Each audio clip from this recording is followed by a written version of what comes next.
Hello and welcome to 365 Days with mxmtoon. I'm Maia, a singer, songwriter, video maker, Oakland native, and funky chicken expert. I'm also a huge fan of history. As you know, I love untold stories, gross facts, hidden secrets, and anything weird, dark, and funky from the past. Today, I'm going to share one of my favorite deep cuts with you to celebrate my new song, Sad Disco, which just released a little bit ago, and also to let you know that my album, Rising, is coming out on May 20th. But let's get into some history. You ready to jump in? It's 365 with mxmtoon. New facts every day, so don't leave too soon. I'm gonna teach you stuff, no it won't be tough. Gonna go a year till you've had enough. It's 365 mxmtoon. When you think of disco, what images come to mind? Big hair, shiny decor, John Travolta maxing out the dance floor, and the Bee Gees pumping through a sound system. Just a few things we tend to associate with the 1970s dance craze. But disco is more than just Saturday Night Fever and glittering jumpsuits. It's an entire subculture, one embraced largely by LGBTQ and POC communities in its early days. And even though we think of disco as a retro genre, it's actually influenced so much music since the first disco hits hit the dance waves. But let's reverse. The origins of disco can be traced back to the 1940s, when the Nazis occupied France and outlawed most art, music, and other forms of cultural pleasure. Unwilling to give up band music like jazz, the French opened up secret underground nightclubs. Since jazz bands had been disbanded, they played music on records instead of live. The clubs were extra inclusive as a way to spite the Nazis, opening their doors to the gay community and to black people. The most famous of these underground clubs was called La Discothèque, which is French for Library of Phonograph Records. The name caught on, and other underground clubs like it were also known as discotheques. Discotheques outlived the Nazis. In the 1950s, you could find nightclubs like Whiskey a Go-Go in Paris and the Scotch Club in West Germany pumping out recorded music from turntables. In the United States, you could find dance clubs like the American iteration of Whiskey a Go-Go in Los Angeles and the Peppermint Lounge in New York. These clubs played sexy music like The Twist. Okay, it was sexy then, and other dance hits as well. At least, that's what they played pre-disco. The 1960s was a big time for music. Rock, folk, and psychedelic genres became huge during the anti-war and drug-fueled decade, with festivals like Woodstock and the Monterey Pop Festival showcasing big acts like Jimi Hendrix, The Who, Bob Dylan, and the Grateful Dead. But when the 1970s rolled around, some music fans were ready for a new sound, preferably one with a dancey beat, which wasn't popular anymore at the time. And it wasn't just the actual sound of the 1960s people were trying to escape. The decade was full of social and racial unrest. The civil rights movement of the 1960s invigorated Black Americans and also had them seeking safe spaces for creative expression. The gay rights movement, sparked in large part by the June 1969 uprising at New York City's Stonewall Inn, was also in full swing in the 1970s, and LGBTQ Americans were seeking a safe space for themselves, too. Dance clubs provided that space, and dance music, chiefly, what would soon become disco music, was the backdrop. The music itself had its roots in what was called psychedelic soul. Think Jimi Hendrix, for instance, as well as Sly and the Family Stone, and even the Temptations. The music had a beat, but was also subversive and sexy. As music progressed in the early 1970s, artists leaned on heavy percussion and bass lines, lush string orchestra arrangements, repetitive vocals, and sliding hi-hat rhythms. This would soon be recognizable sounds of disco. The disco scene itself was allegedly birthed in New York City on February 14, 1970. A New York DJ named David Mancuso threw a Valentine's Day party in his Manhattan home. The party was mostly attended by members of the LGBTQ community, who were being harassed by police in gay bars and event spaces and were looking for a safe place to hang out.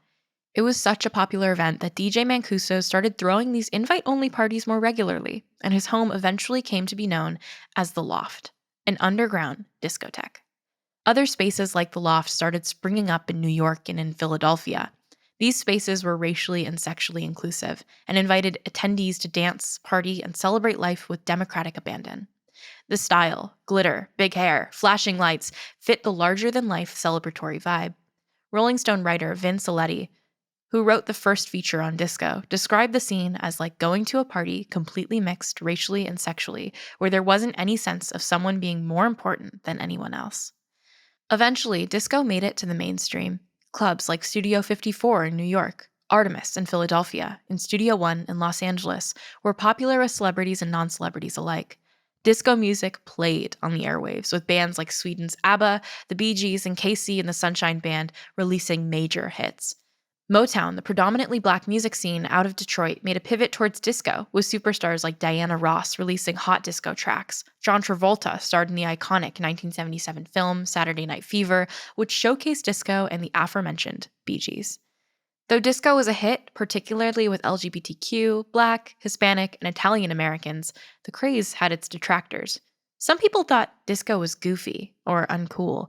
Worse, much of the anti-disco sentiment was rooted in racism and homophobia. In 1978, a rock and roll DJ named Steve Dahl lost his job at WDAI Chicago when the radio station switched formats from rock to disco. A few months later, Dahl was hired to DJ a different station where he quote-unquote got back at WDIA by mocking disco and making explosion sounds while playing disco records on air. In 1979, the Chicago White Sox were looking for a way to drum attendance to their games. The managers decided to hold a disco demolition night at their stadium at a game against the Detroit Tigers on July 12th of that year. They invited Dahl to host and told attendees that for 98 cents and a disco record, they could get a ticket to the game. About 48,000 people showed up for disco demolition night, thousands more than the regular attendance of a White Sox game. The crowd shouted, "Disco sucks!" Dahl showed up in military gear and essentially declared war against disco. Then he literally blew up a massive box of disco records collected from the attendees. From there, the night descended into riots and chaos. Attendees went wild, burning banners and smashing records. The White Sox had to forfeit the game. And though the event was positioned as a battle between rock and roll and dance music, disco fans and music makers saw a massive crowd of mostly white men waging war against a safe haven for queer folks and people of color. Disco had been othered.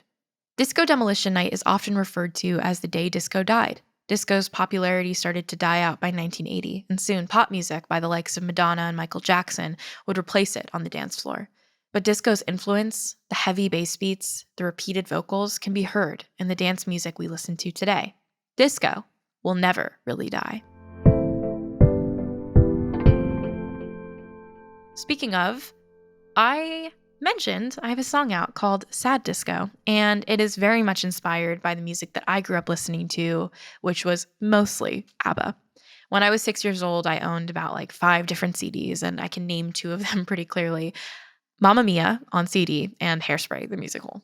I remember being the 6-year-old version of myself dancing around with a boa my grandma had given me in my room to Dancing Queen by ABBA. And I think ever since then, there are few records that make me feel the way that ABBA songs do. And I'm still, now 21, dancing in my room listening to Dancing Queen. I'm not sweet, young, and 17 anymore, but I am someone who still thoroughly enjoys a good ABBA song. And when I was making my song Sad Disco, it was very much inspired by the way that song makes me feel, by the way disco music makes me feel. And even looking at other artists like Dua Lipa with her record Future Nostalgia, quite clearly disco has a huge influence on modern day music. On my upcoming album, Rising, disco has played a major role in kind of creating and understanding what sort of vibe I want to convey through the next chapter of my music.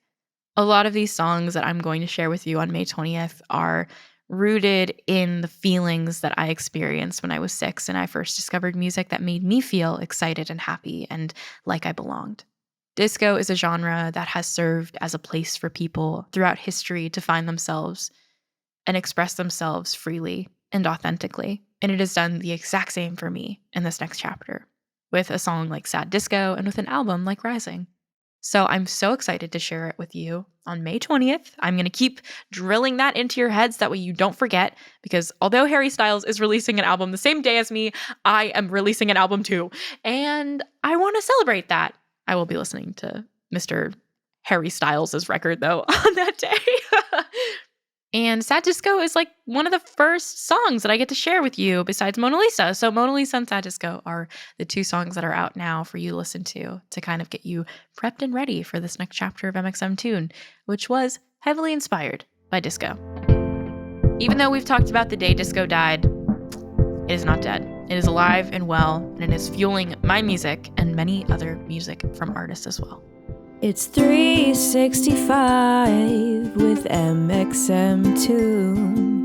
New facts every day, so don't leave too soon. I'm gonna teach you stuff, no it won't be tough. Gonna go a year till you've had